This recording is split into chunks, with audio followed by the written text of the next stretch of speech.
इस दुनिया में पैदा हुआ हर इंसान ये बात बहुत अच्छी तरह से जानता है कि एक ना एक दिन उसे मौत आनी है और जिस दिन अल्लाह ताला ने हमारी मौत का वक्त मुकर्रर किया होगा उस दिन हमें हर हाल में मौत आ जाएगी। फिर चाहे वो बीमारी की शक्ल में हो या किसी हादसे की शक्ल में, हम हरगिज मौत को झुठला नहीं सकते, क्योंकि हर शख्स की उम्र मुकर्रर है, न उससे घट सकती है न उससे बढ़ सकती है। और इस दुनिया में कोई ऐसा इंसान नहीं जिसको मौत ना आए, फिर चाहे वह शख्स बड़ा हो या छोटा, बड़े से बड़े बादशाह हो या वजीर, कोई अमीर इंसान हो या गरीब, मौत किसी को नहीं बख्शने वाली। चाहे हम मौत से बचने के लिए आसमान पे चढ़ जाए या किसी पहाड़ पर, जमीन के अंदर छुप जाएं या किसी घर में, मौत हमें हर जगह ढूंढ लेगी। इसलिए जब हमारी जिंदगी का वक्त पूरा हो जाता है तो हजरत इजराइल अलैहिस्सलाम रूह निकालने के लिए आते हैं। उस वक्त मरने वाले को दाएं बाएं जहां तक नजर जाती है फरिश्ते ही फरिश्ते दिखाई देते हैं। तो मेरे प्यारे दोस्त, इस वीडियो में रूह निकालने से 1 मिनट पहले क्या क्या होता है, से लेकर आलमे बरज़क कहाँ है और मुर्दे वहाँ क्या करते रहते हैं,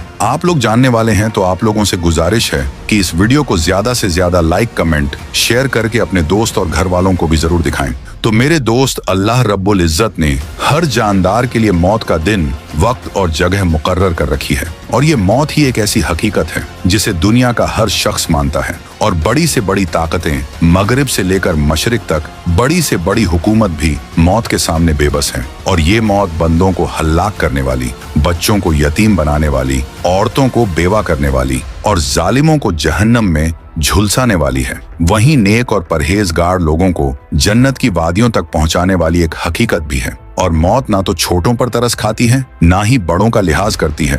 और मौत को दुनिया में किसी का डर नहीं, इसलिए जब भी हुक्म ए इलाही होता है तो ये मौत दुनिया की सभी रुकावट को चीरती हुई अपने मकसद को हासिल कर ही लेती है। और मौत ना तो किसी नेक इंसान पर तरस खाती है और ना ही किसी जालिम को बख्शती है। फिर चाहे बंदा अपने सफर पर हो या अपने घर में बैठा हो, किसी भी इंसान को मौत नहीं छोड़ती। और ये ही नहीं, दुनिया के दीवानों को भी मौत अपना लुकमा बना लेती है। और जब मौत आती है तो ना आंख देख सकती है, ना जुबान बोल सकती है और ना ही कान सुन सकती है और ना ही हमारे हाथ पैर हिल सकते हैं। और मौत आने का मतलब हमारे जिस्म से रूह का ताल्लुक खत्म हो जाना है। इसलिए अल्लाह ताला ने कुरान मजीद के अंदर रूह के मुताल्लिक इरशाद फरमाया है कि रूह सिर्फ तेरे रब का हुक्म है। और जब मौत आती है तो इंसान के अमाल को लिखा जाना बंद कर दिया जाता है और साथ ही तौबा के दरवाजों को भी बंद कर दिया जाता है। और फिर उसके बाद शुरुआत होती है आलमों की सजा और जजा की। तो हम लोगों को गौर करना चाहिए कि अल्लाह ताला हमारे आखिरी वक्त तक हमारी तौबा कबूल करता है।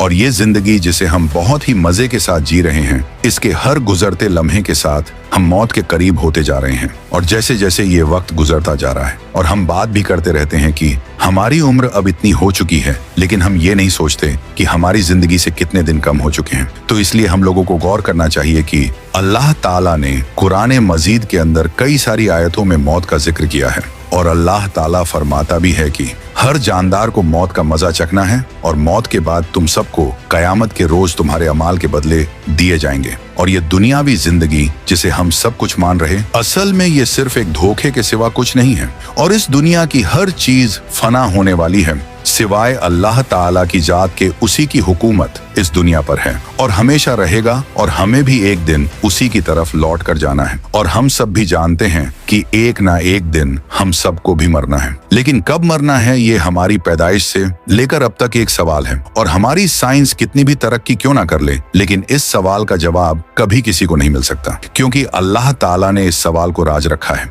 लेकिन कुछ ऐसी निशानियां बयान की गई हैं जिससे मरने का वक्त महसूस कर सकते हैं। तो इन निशानियों में सबसे पहली निशानी सकरात है। और अल्लाह ताला का इरशाद है कि मौत के सकरात का वक्त, यानी मौत की सख्ती होने का वक्त आ गया है। और ये ही वह चीज थी जिससे तू बहुत बचता था। वैसे तो कई आलिम और उलमा का कहना है कि जब इंसान के जिस्म से रूह को जुदा किया जाता है तो उसमें बहुत ज्यादा तकलीफ महसूस होती है और मोमिन को भी मौत के वक्त सकरात और इसकी सख्ती महसूस होती है। पर सही मायने में सकरात तकलीफ मौत के वक्त रूह को महसूस होती है और उस वक्त पूरे जिस्म को घेर लेती है, जिससे जिस्म का हर एक हिस्सा इस तकलीफ को महसूस करता है। और ये तकलीफ बदन के हर हिस्से में होती है। इसके बाद बदन के हर हिस्से से रूह को खींच लिया जाता है। फिर हमारे जिस्म के बाल की खाल और हर एक रग के अंदर से रूह को निकाल लिया जाता है। और कई सारे बुजुर्गों का कहना है कि मौत की तकलीफ इतनी ज्यादा होती है कि जितनी तलवार से चीरे जाने और कैंची से काटे जाने पर भी ना होती हो। और इसके अलावा ये भी बताया जाता है कि मौत से पहले इंसान का रंग मटियाला हो जाता है, क्योंकि हम सभी जानते हैं कि अल्लाह ताला ने हमें मिट्टी से बनाया है, इसलिए मरते वक्त हमारा रंग बिल्कुल मिट्टी की तरह लगता है। फिर उसके बाद हमारे जिस्म के हर हिस्से से अल्लाह ताला के हुक्म पर रूह को निकाल लिया जाता है और जिस वक्त रूह निकाली जाती है उस वक्त हमारे होंठ सूखना शुरू हो जाते हैं और फिर जबान सिकुड़ जाती है, फिर हाथ पर नील पड़ने लगते हैं, फिर हमारे जिस्म के हर हिस्से पर मौत आ जाती है और मरने के शुरुआत में हमारे पैर ठंडे होना शुरू हो जाते हैं, फिर पिंडलियों और धीरे धीरे करके हमारा पूरा जिस्म ठंडा होता चला जाता है। इसके बाद हमारा पूरा जिस्म सख्त होने लगता है और उस वक्त हमें निहायत तकलीफ का सामना करना पड़ता है। फिर हमारे हलक से रूह को खींच लिया जाता है। इस हालत में पहले इंसान को सुस्ती आने लगती है और गालों का रंग धीरे धीरे बदलने लगता है और जिस इंसान की रूह कब्ज की जाती है उस वक्त उसकी जबान कुछ बोल नहीं पाती, लेकिन उस वक्त उसकी आंखें और कान काम कर रहे होते हैं और इंसान अपने आसपास होने वाली सभी चीजों को सुनता है, लेकिन इस हालत में होता है कि कुछ बोल नहीं पाता और कुछ कर नहीं पाता। थोड़ी देर बाद जब मौत पूरी तरह से उसके जिस्म पर अपना कब्जा कर लेती है तो उसके कान भी काम करना बंद कर देते हैं। फिर इंसान ना तो कुछ बोल पाता है ना सुन पाता है। फिर उसके बाद आंखों की पुतलियां गोल गोल घूमने लगती हैं, लेकिन थोड़ी देर बाद मौत उसकी आंखों पर भी कब्जा कर लेती है और आंखें भी बंद होकर कुछ देख नहीं पाती। फिर जैसे ही उसकी जान बदन से निकलती है तो आंखें ऊपर की तरफ चढ़ जाती हैं और मुर्दा आंखें खुली रखकर ही चला जाता है। इसके अलावा आप लोगों को अक्सर आपके जहन में ये ख्याल आया होगा कि मरते वक्त इंसान की आंखें खुली क्यों रह जाती हैं? इस सवाल का जवाब हमारी साइंस भी ढूंढने में लगी है, लेकिन इसका जवाब हमारे प्यारे आका आप सल्लल्लाहु ताला अलैहि वसल्लम ने आज से 1400 साल पहले ही दे दिया था और आप सल्लल्लाहु ताला अलैहि वसल्लम ने फरमाए थे कि जब किसी इंसान की रूह कब्ज की जाती है तो उसकी आंखों के सामने एक ऐसा मंजर होता है जो हम जिंदा इंसान अपनी आंखों से नहीं देख पाते। और आपने बताया कि जब मुर्दे की जान निकल रही होती है तो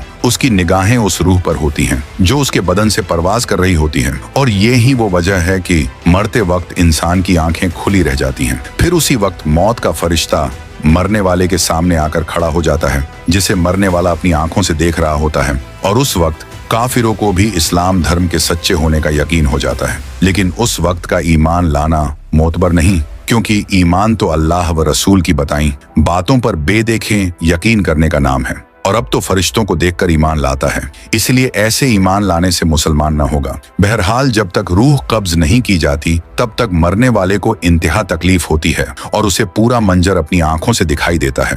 लिहाजा जब रूह को कब्ज कर लिया जाता है तो इंसान का पूरा जिस्म काम करना बंद कर देता है और ये कैफियत हर इंसान को पेश आती है। चुनांचे इस दुनिया में बहुत से लोग हैं जो सोचते हैं कि किसी इंसान की मौत के बाद जब उसे कब्र में दफनाया जाता है तो उसका शरीर सड़ जाता है और मिट्टी में मिल जाता है और उसके अंदर कुछ भी नहीं बचता और ये ही उसकी जिंदगी का आखिरी मोड़ होता है। मौत के बाद उसे और कुछ नहीं झेलना पड़ता, लेकिन असल में ऐसा बिल्कुल नहीं है, बल्कि किसी इंसान की असली जिंदगी मौत के बाद ही शुरू होती है। लेकिन मरने के बाद हमारा क्या होगा? और हमारा शरीर तो धूल में मिल जाएगा, लेकिन हमारी आत्मा कहाँ जाएगी? कोई भी मुर्दा इंसान हमें इसका जवाब नहीं दे सकता, क्योंकि एक बार जब हम इस दुनिया को छोड़ देते हैं तो हर इंसान का इस दुनिया से जुड़ना नामुमकिन हो जाता है। लेकिन जब से इंसान इस दुनिया में आया है तब से लोग इस सवाल के जवाब को जानने में लगे हुए हैं। जब एक इंसान मरता है और जब वो अपना शरीर और इस दुनिया को छोड़ता है तो उसकी रूह एक ऐसी जगह की तरफ सफर करती है जिसे आलमे बरज़ख कहा जाता है और बर्ज का मतलब होता है पर्दा या नकाब।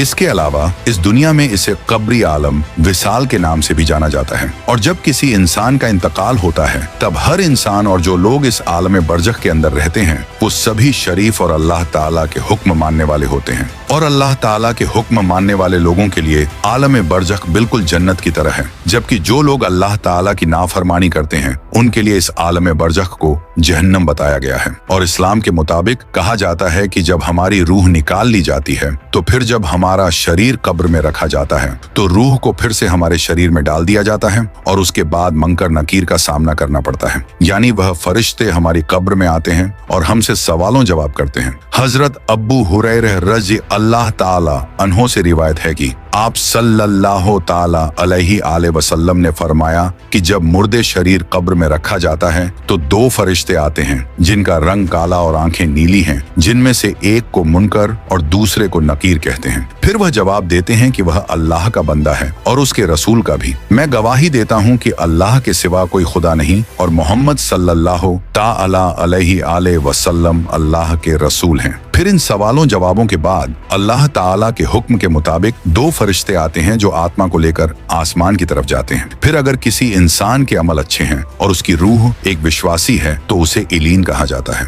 और उसे इलीन में ले जाया जाता है। और अगर किसी के कर्म खराब हैं और वो नासमझ है तो उसे आलम सिज्जिन में डाल दिया जाता है। इलीन और सिज्जिन आलम बरजख के दो जगहें हैं जो बड़ाक और मोमिनों के लिए बनाई गई हैं। और जो लोग इलीन में रहते हैं उनकी मौत के बाद की जिंदगी बहुत अच्छी होती है और अल्लाह ताला की सारी नेमतें इन लोगों पर बरसती हैं और ये जगह बिल्कुल एक बाग की तरह है जहां सारी नेक आत्माएं एक दूसरे के साथ होती हैं। इसके अलावा ये नेक आत्माएं एक दूसरे को पहचान भी सकती हैं जिनसे वो इस दुनिया में मिली थी और इन आत्माओं को एक दूसरे को देखकर बहुत खुशी होती है और वो आपस में बातें करते हैं और इस दुनिया में बिताए अपने जीवन को याद करते हैं। फिर नए जो आत्माएं यहाँ आती हैं तो पुरानी आत्माएं उनसे उनके रिश्तेदारों के बारे में पूछती हैं कि हमारे रिश्तेदार कैसे हैं, तो नए आने वाली आत्माएं उन्हें बताती हैं कि आपका ये रिश्तेदार मरा था लेकिन वो यहाँ नहीं आया, तो ये समझ जाती हैं यकीनन उनका रिश्तेदार आलम में सिज्जिन में है। जो नेक रूहें यहाँ हैं वो हमेशा अपने रिश्तेदारों का इंतजार करती हैं और अपने मिलने वालों का इंतजार करती हैं और ये रूहें अपने प्यारों का इंतजार ऐसे ही करती हैं जैसे हमारे घर से कोई फैमिली मेंबर्स दूर रहने वाले को करता है। और बरज़ख में नेक रूहों के अलावा अंबिया की राम, सहाबा की राम और सालिहीन की रूहें भी हैं और ये सारी रूहें यहाँ मिलकर रहती हैं। और ये वर्णन किया गया है कि एक दिन ये नेक रूहें अपने करीबी रिश्तेदारों से मिलेंगी और उनसे बातें करेंगी, जैसे कि आप सल्लल्लाहु ताला अलैहि आले वसल्लम ने हजरत फातिमा रजी अल्लाह ताला अन्हु से कहा था कि मुझे इस दुनिया से जाने के बाद तुम ही सबसे पहले मुझसे मिलोगी। ऐसा ही हुआ हजरत फातिमा रजी अल्लाह ताला अन्हा के साथ केवल 6 महीने बाद आप सल्लल्लाहु ताला अलैहि आले वसल्लम से मुलाकात की। और जैसे हम सोते समय ख्वाब देखते हैं, ये भी एक तरह की ऐसा ही दुनिया है। एक मिसाल ये भी है कि कभी कभी हम ऐसा ख्वाब देखते हैं कि ख्वाब में रहते हुए हमारा शरीर भी उसी तरह काम करने लगता है जिसे हम बहुत अच्छे से महसूस कर सकते हैं। और कई बार जब कोई सपना देख रहा होता है तो वो सपने में उठकर चलने लगता है और बातें भी करने लगता है, लेकिन असल में वो बस सपना देख रहा होता है। असलियत में जो वो सपना देख रहा है वो कुछ और ही होता है और वो सब कुछ सोते सोते कर रहा होता है। और उस वक्त उस इंसान का शरीर सपनों की दुनिया से जुड़ा होता है, इसलिए वो अपने शरीर पर कंट्रोल नहीं रख पाता और अपने सपनों के अनुसार सब कुछ करने लगता है और सब कुछ महसूस भी करता है। कुछ ऐसा ही मौत के बाद भी होता है। जब रूह उस दुनिया में पहुंचती है और उसे जजा या सजा दी जाती है तो उसका प्रभाव भी होता है और ये भी उन शवों पर देखा जाता है जो कब्रों में होते हैं। और इस बात का सबूत इससे भी पता चलता है कि एक बार आप सल्लल्लाहु ताला अलैहि आले वसल्लम अपने गड्ढे पर सवार होकर नजार के बाग में थे और अचानक आप सल्लल्लाहु ताला अलैहि आले वसल्लम का गधा बहुत बीमार हो गया, तो फिर आप गड्ढे से उतर गए। फिर आपने देखा कि यहाँ कुछ कब्रें हैं, तो आपने किसी से पूछा कि क्या कोई जानता है ये किसकी कब्र है? तो एक आदमी ने कहा कि मुझे पता है। तो आप सल्लल्लाहु ताला अलैहि वसल्लम ने पूछा कि ये लोग कब दफन किए गए थे? तो उस व्यक्ति ने कहा कि अब अनपढ़ों के द्वार का अंत होने वाला है, जिस पर आप सल्लल्लाहु ताला अलैहि वसल्लम ने बताया कि ये गधा इसलिए परेशान हो रहा है क्योंकि इन लोगों पर कब्र में सज्जा हो रही है। फिर उसके बाद आपने दुआ की और उस आदमी से कहा कि अगर तुम इस सज्जा की आवाज सुनो तो अपने मरहूमों को दफनाना बंद कर दो, जो आवाज मैं इस वक्त सुन रहा हूँ। और कहा जाता है कि ईमानदार व नेक लोग जन्नत की दुनिया में शांति में रहेंगे और उनकी भावनाएं, इंद्रियों में कोई कमी नहीं आएगी। इसीलिए इबादत और नेक काम पर ध्यान दो, क्योंकि एक और हदीस में आप सल्लल्लाहु ताला अलैहि आले वसल्लम ने फरमाया कि आपके काम बिना किसी बदलाव के आपके रिश्तेदारों और परिवार के लोगों के सामने पेश होते हैं जो आखिरत में पहुंच चुके हैं। और अगर आपका काम अच्छा है तो वो खुश होते हैं और अल्लाह पाक से दुआ करते हैं कि या अल्लाह, ये आपकी रहमत है तो इस शख्स पर अपनी पूरी बरकत दें और उसे इसी पर मौत दें। और अगर कोई बुरा काम उनके सामने पेश किया जाता है तो वो कहता है कि ऐ अल्लाह, उसके दिल में ऐसी भलाई डाल दे कि वो नेक और परहेजगार बन जाए। तो अल्लाह रब्बुल इज्जत से दुआ है कि हमें भी कहने सुनने से ज्यादा अमल करने की तौफीक अता